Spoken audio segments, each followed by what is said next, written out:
Good morning, welcome back to the latest project, NSR250R SP. That's the bench. Now the reason I'm showing you the bench is because I'm going to be working there shortly, and the reason I'm doing that is because of this little lot. So on previous projects I've talked about sending things for vapor, sending things for zinc, sending things for blasting so I can paint them satin black. Right, so I've shown you just before and after of that, but I've not shown you the process of getting to that point.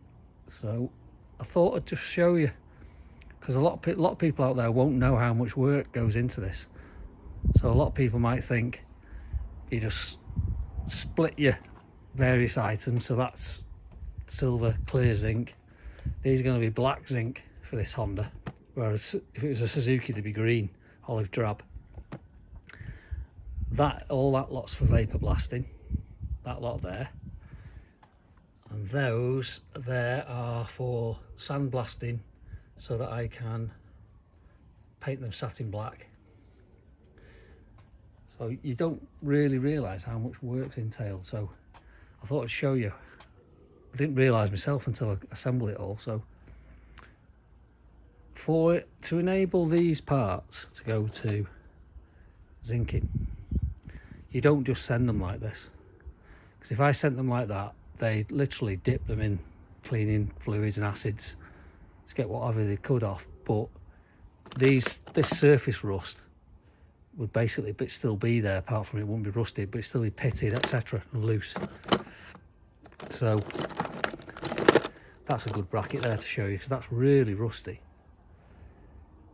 Now their acid would just clean it and it'd still be rough and furry, and that basically if you don't prep these, as in get all this loose off and flatten them off, they come back not as good. So the more preparation you can put into this lot, the better. Vapor blasting's a bit different, because that just literally hand that over and he just does that in his cabinet. And the sand blasting, I have to get the loose off and degrease them, because the grease stops the sand from working.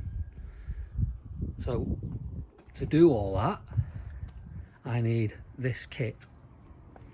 So I've got a handheld drill, battery powered. I've got 2 batteries for that. I've got a plug-in drill, it's got a bit more power to it to clean up the worst bits. I've got a little mixture, it's petrol and diesel, old petrol and diesel mixed together, which I spray on. Some of the parts go in there and I give them a good brush around with a old toothbrush.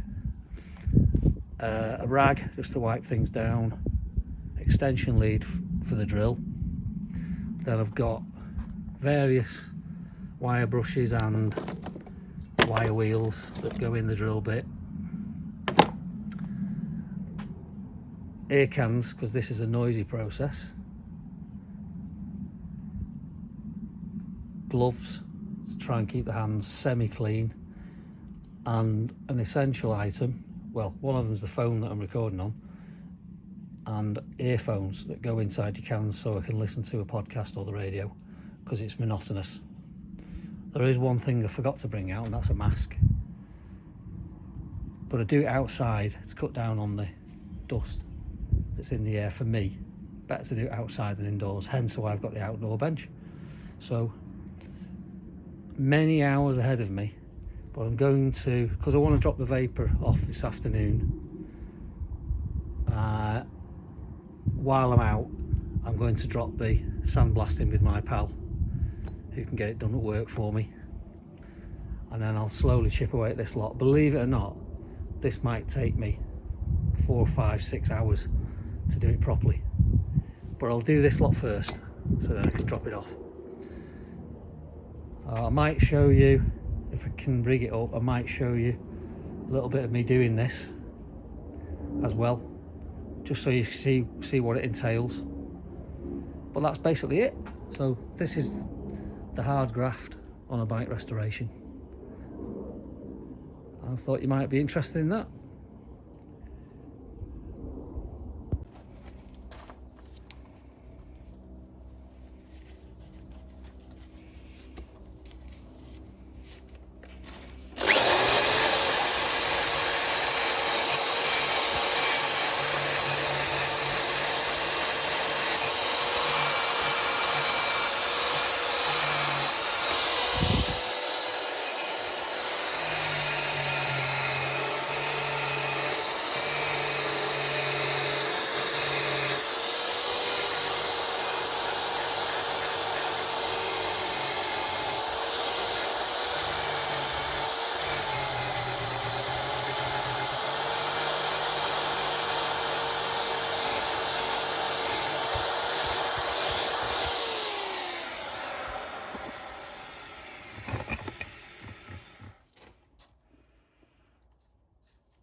That's all the stuff that's going for blasting, just sandblasted, so obviously don't have to clean that off as well.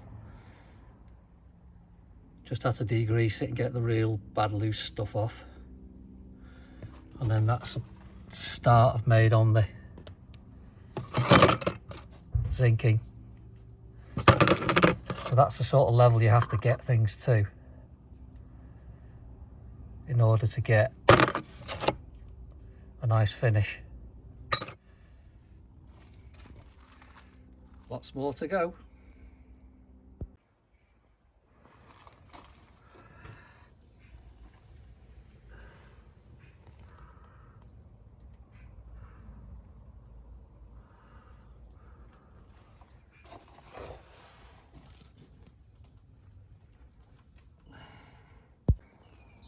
So I've already started cleaning up the engine, but God, I don't know if you can see, I should have done a bit earlier, but you can see all the fug. That's all over the engine. I'm not dropping the engine, it's just about getting it clean, but I've started just gently a soft wire brush on a drill, and it's actually cleaning up quite nice.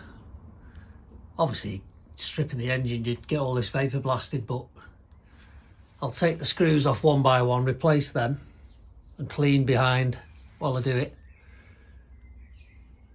I mean, this flywheel was completely rusty. I know it's still rusty now, but it's okay. It's all the loose is off. So I'm just cleaning up around the sprocket and front of the swinging arm now. So I'll show you what it's like in a bit.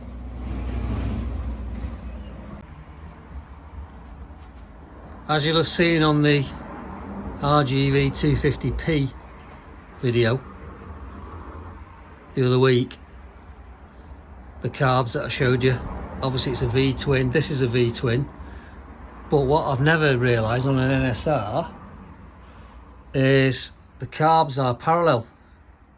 So the right hand carb must have an inlet track that's really long down to the front cylinder. So I'll have a look at that. When I take the carbs off, I'll have a look at that. But I've never realised there were a twin set of carbs joined together like this. Quite interesting. So I'm just filming it so that I know where all the hoses go. Again, because these things are hellishly complex, just like an RGV. As you can see, there we go. I've just started cleaning the rear cylinder off. I mean, this bike deserves to be cleaned up a bit, so that's how bad this layer of fug is on the top. So I'm all masked up when I'm doing it because it's so dirty. God knows what it's made of. So even the oil pump there. So I am literally just getting the worst of it off, making it look something like. But that's not a bad finish. It's a soft wire brush on a drill. But I haven't seen an engine this dirty for a long time. But we'll get there. I'll get something sorted on it and it'll look a bit better.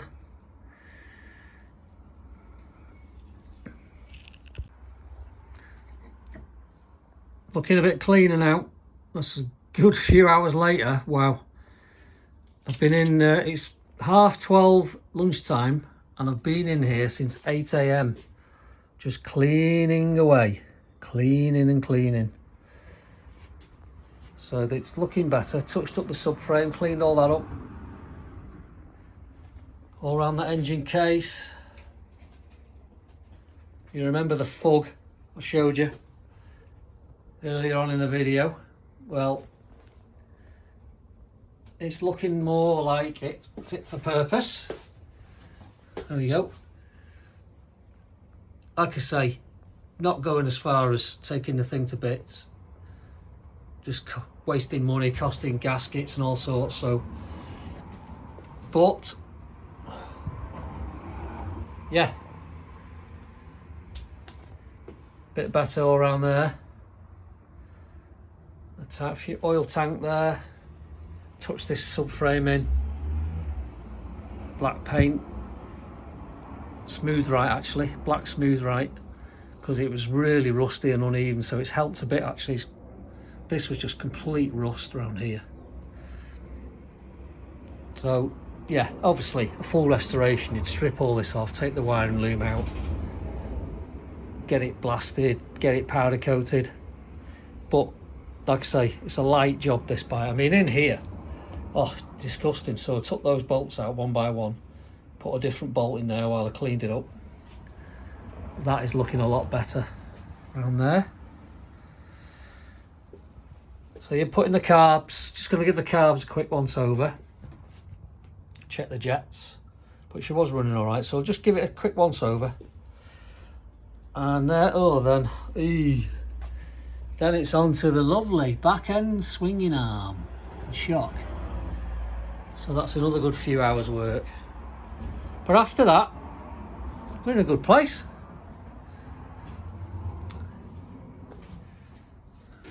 Clean the oil tank up, lovely.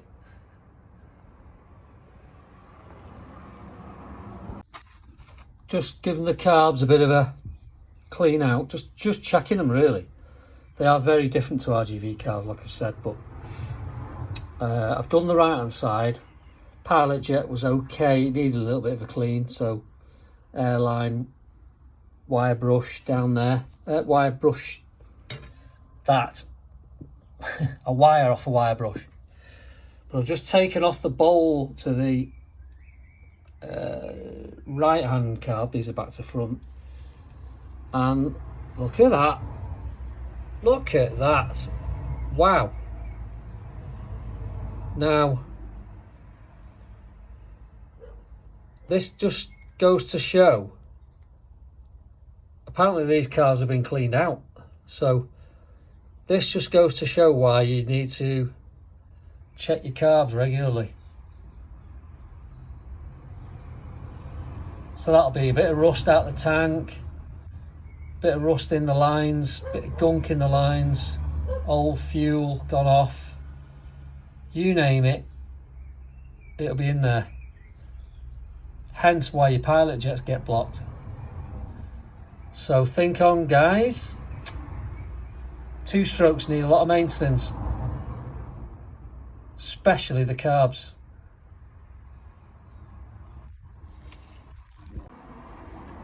Happy Saturday morning. Well,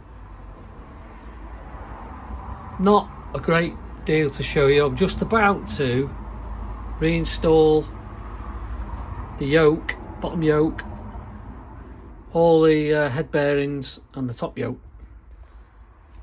I've had all the zinking back, so a little bracket, that's the lock nut, lock washer, top headstop that seals the bearing in. There's the tab wash, the lock C-spanner locking washer, the bearing seal.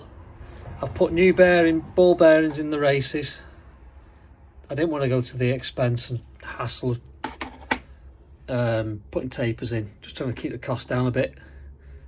Re-zinc top nut,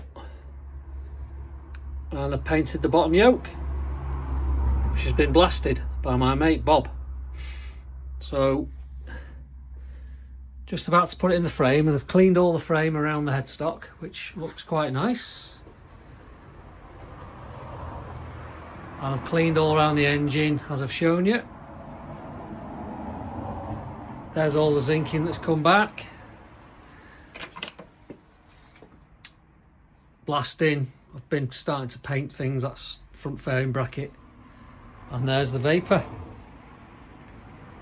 So I'm in a good place, just starting to reassemble, which is great. I'll show you this headstock when I've done it in a bit. I've got to get, these are the rear footrests. They fold down out from inside this side panel cowling of the seat. So I've got to get this little lot, which I've refurbished, had all the black bits sandblasted and satin black them. There's a rubber to go on the footrest, and then all the other parts have been re-zinked. Hellishly complex. I mean, they're amazing how they work, but hellishly complex. So a little pin, it's got a spring on it, another spring for the footrest itself, little bracket. So they're they're a cool little thing, but thank goodness I've took loads of pictures and photographs. So here goes. This is before, and I'll show you an after if I get it right. Fingers crossed.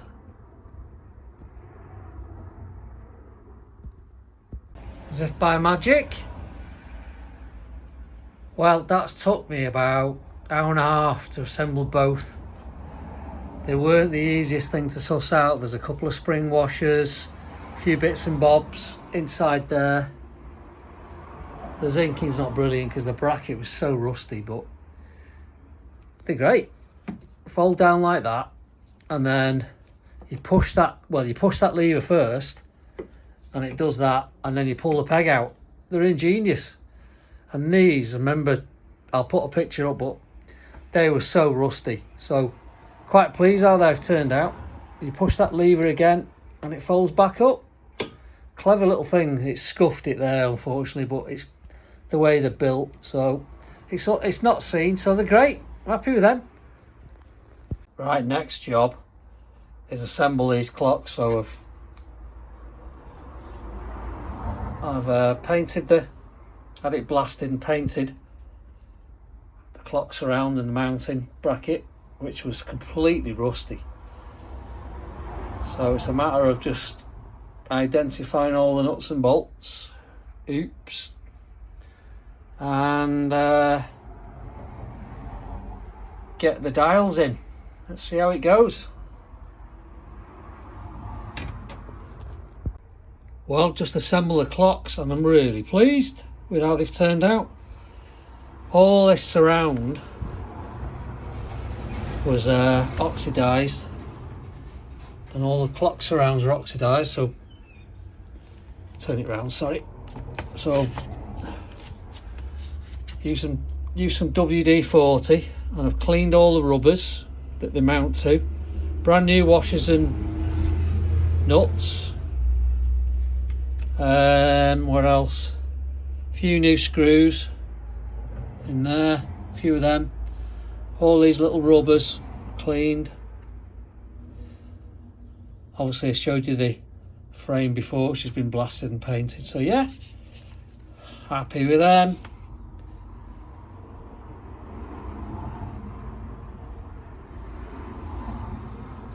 Considering what they were like before. And here they are, fitted in situ. Really happy with those. Much tidier.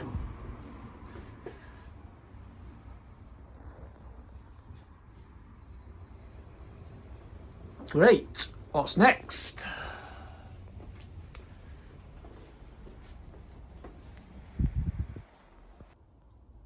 I've got the standard line, brake lines here. I've already done the reverse, the rear one. But as you can see, they're really rusty, the unions. So what I do is get the wire wheel on them, get all this rust off. If it's really rough, really fine file and file them down. Then I'm going to primer them, clear primer, and then I've had this olive drab satin metallic paint mixed, which replicates the green or the olive drab metallic zinc, which you can't really get anymore. So what I mean is this.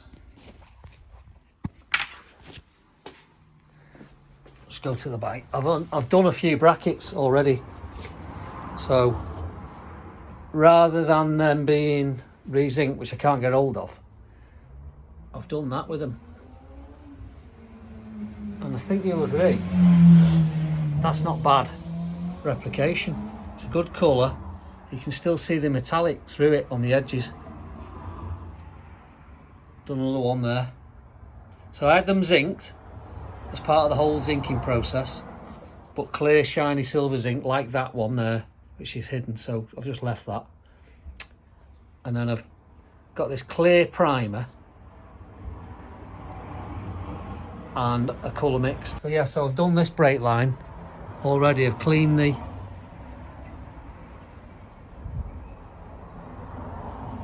whoop. There you go, it's focused now. Yuck. Well, look at the state of these calipers. You just knock them and all the dirt falls off. I think it's been leaky brake fluid over the years and road grime all added together. Don't think the seals were actually leaking, which was good, but yeah, they're absolutely filthy, so I've got my work cut out giving them a good clean. So yet again, here's before, and I'll show you after later on. Look how rusty that is. It's one of the big ones. That's pure rust and pitting. I think that one is about the best, but even that's got pitting on it. But all the four big ones have got some serious pitting, as you can see. That's the whole lot, so not good.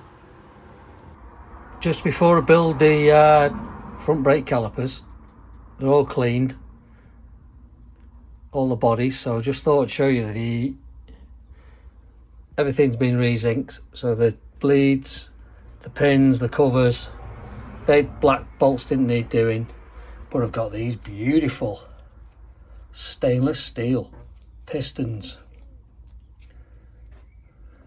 They're absolutely stunning. So they're brand new stainless steel, all 8 pistons. And we've got some ubiquitous double H EBC pads.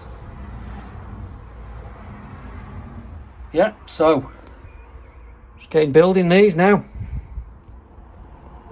So there's one caliper, bleed nipple in, brand new pads in. Just got to put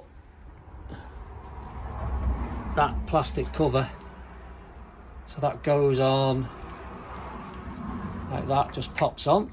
Hold on, there it is. That just goes on like that, pops on. There you go. That's one complete caliper. Nice. Just the other one to do now.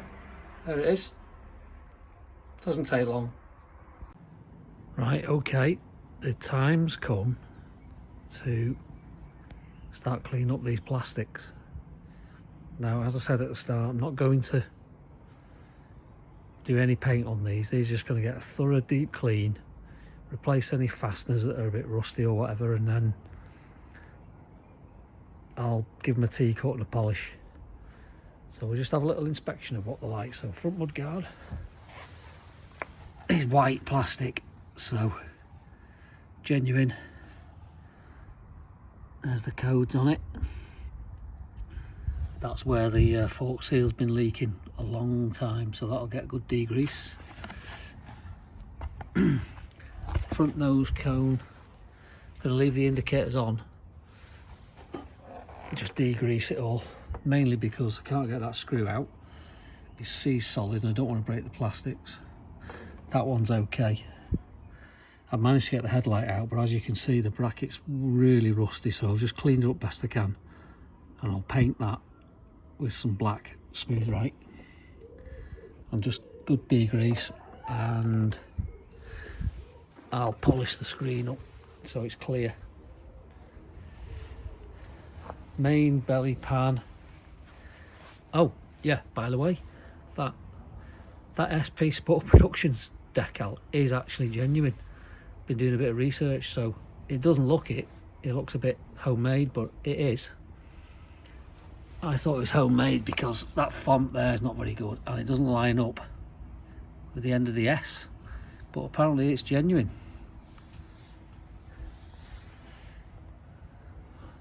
This is a nice little touch. So you take the side panel off, which reveals what plugs, spark plugs, the bike should have. So BR10 ECM or BR9 ECM, and the ECM are the short ones, so they don't catch the front wheel when you're braking. So the usual bit of melting in the bottom of the belly pan where the exhaust goes. Heat shield's still on, not too bad, and genuine, like I say. Held together with cable ties at the back, can't do anything about that, but pretty good. Move on to the side panel. That's the one that covered up the spark plug information, but just dirty really. And then the tailpiece, which the lock still works for the seat. I'll get that off. Obviously the number boards are really faded, but we'll leave them, it's all patina. I'll try and change these if I can get them out. If not, the stain put. Looks like the stain put. I'll just do my best to clean them up. Let me just turn it over. There's a slight crack there, but nothing major. Yeah, the stain put. I mean, look at that bracket. I'll be taking it apart for the sake of it. I know it's not great. I'll wire brush it and throw some black smooth right on it. I'll clean all this wiring up. Maybe see if we can get that out. But it's all intact, so maybe just leave it. I'll show you what it looks like after I've cleaned it.